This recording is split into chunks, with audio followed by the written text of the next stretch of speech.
मतदान के बाद सभी रिलैक्स मोड में दिख रहे हैं, लेकिन दुनिया के सबसे बड़े लोकतंत्र की एक मिसाल कल लाहौल स्पीति में देखने को मिली, जहां मतदान के बाद बीजेपी और कांग्रेस पार्टी के उम्मीदवार चाय पर चर्चा करते दिखे।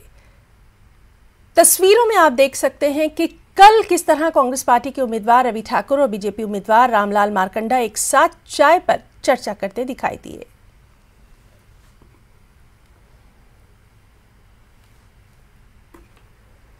हिमाचल विधानसभा चुनाव की 68 सीटों के लिए शनिवार को वोट डाले गए थे, जिसमें 75% से ज्यादा मतदान हुआ। सबसे ज्यादा वोटिंग दून में 85% देखी गई, सिरमौर में 72% से ज्यादा, शिमला में सबसे कम लोगों ने अपने मत का इस्तेमाल किया।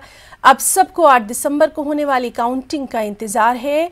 केंद्रीय मंत्री और बीजेपी सांसद गिरिराज सिंह ने हिमाचल प्रदेश में एक बार फिर सरकार बनाने का दावा किया। उन्होंने कहा, हिमाचल में चुनाव का परिणाम तो 8 दिसंबर को आएगा, लेकिन पहली बार जैसे यूपी में 37 साल का रिकॉर्ड बदला और योगी जी दोबारा मुख्यमंत्री बने, वैसे ही हिमाचल में भी रिवाज बदलेगा।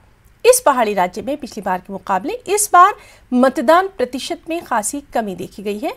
साल 2017 के हिमाचल प्रदेश विधानसभा चुनाव में जहां 75% से ज्यादा वोटिंग हुई थी, इस बार ये आंकड़ा घटकर 65% से ज्यादा ही रिकॉर्ड हुआ। इस दौरान सबसे अधिक सिरमौर में 70%, सोलन और ऊना में 68%, लाहौल स्पीति में 67%, मंडी में 66%, बिलासपुर में 65% से ज्यादा, हमीरपुर, कुल्लू और शिमला में 65% वोटर्स ने अपने मताधिकार का प्रयोग किया।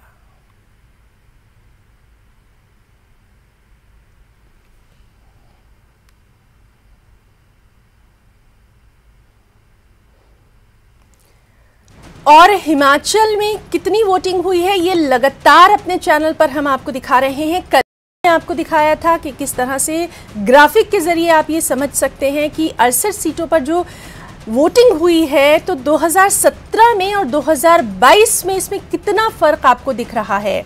आप देख सकते हैं वो इलाकों के नाम हैं और साथ ही साथ कितने प्रतिशत जो वोटिंग हुई है, 2017 में क्या हुई थी, 2022 में क्या हुई थी, ये हम आपको लगातार अपने चैनल पर दिखा रहे हैं। न्यूज़ में हम आपको बता रहे हैं और समझने की कोशिश भी हम कर रहे हैं। जो हमारे एक्सपर्ट हैं उनके साथ भी समझने की कोशिश कर रहे हैं कि आखिर इसकी क्या वजह रही।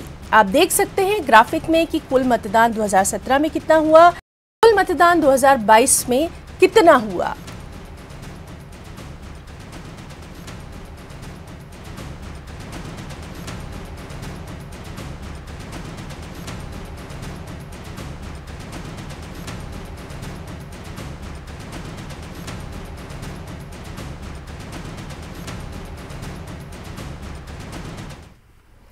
बीजेपी के वरिष्ठ नेता और नाहन से उम्मीदवार